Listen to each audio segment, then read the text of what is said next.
The hottest name in thoroughbred racing is Todd Pletcher. I had the privilege of galloping in the Pletcher barn and got to know the man behind the winning horses. My father trained horses, so I kind of grew up around the racetrack. Basically all my life I've been involved with horses. My dad gave me some good advice early on. He sent me to work for several other trainers, Wayne Lucas, Charlie Whittingham, Henry Marino. So I not only learned a lot from my dad, but also from other trainers, and kind of had a good foundation before I went to work for Lucas full-time in '89. You've achieved results that take a lifetime for others. What's the difference in your barn? Well, I mean, the obvious, most important thing you have to do to be a good horse trainer is get good horses to train. And so we try to work the cells very hard. And, by being active there, hopefully we're recruiting the right kind of horses. And, the better you do, I think bigger breeders take notice and hopefully send you better horses. So a lot of trainers have had wonderful horses and well-bred horses. They haven't gotten the results you have. Well, I guess, hopefully what we do in the mornings, working an extra hard and paying extra attention to every detail, hopefully makes a difference when you lead them over there in the afternoons. With as many horses as you have in training, how do you remain hands-on? Basically, you work about 25 hours a day and, have no life outside of training horses.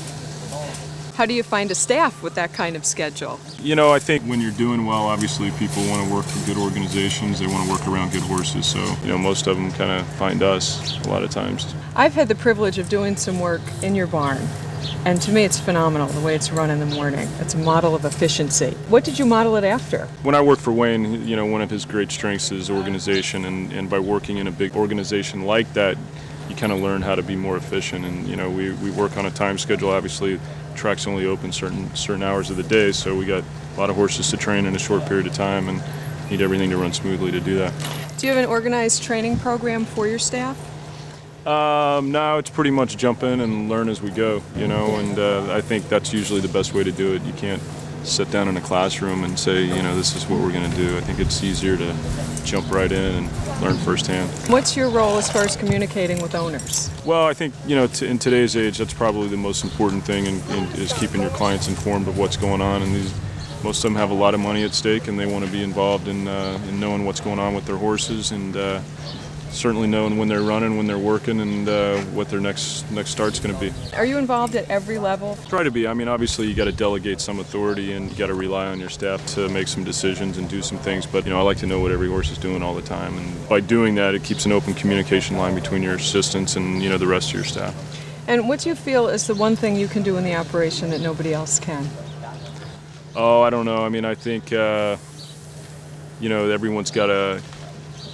is going to look at things subjectively, and some things you're going to see differently than others. So, I love to be able to put my hands on the horses and know firsthand what's going on. And what would you say is your defining characteristic in the organization? I would think that I'm steady, reliable, going to be there every day, doing the best I can, and hopefully that kind of models what everybody else is going to follow. And your greatest strength? Probably that. I'm very consistent. I try not to stay too up or too down. Just keep going. And what are your goals for Todd Pletcher stable? Saratoga is obviously an important meet for us. We'd love to be able to win the training title up here, but what we try to emphasize is whatever horse we get, we're going to do the best we can. If that means that horse can win a $25,000 claimer and that's the best that horse can do, then that's what we want to get out of it. And how do you manage a horse's career once it comes into the barn? Well, I think obviously you want to find out kind of what level they're going to be effective at, and I think from a trainer standpoint, sometimes that's the most important thing is to figure out what you have and what they're capable of doing, and whether they need to run maiden special weight or maiden claimant, or is positioning them in places where they can win races. We don't often see you in claiming races.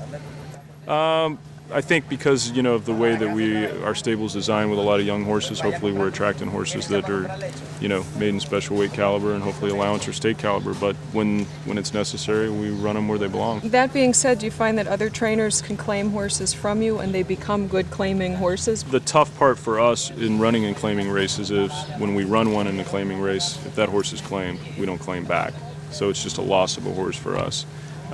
That makes it a little more difficult sometimes to be as aggressive as a guy that, if one gets claimed, he's going to come back 3 races later and claim another one. So, but I think our stats are solid, all the way around, and one of the things that I'm proud of is that, you know, we're statistically we're pretty solid across the board, whether it's young horses, older horses, turf or dirt or what have you.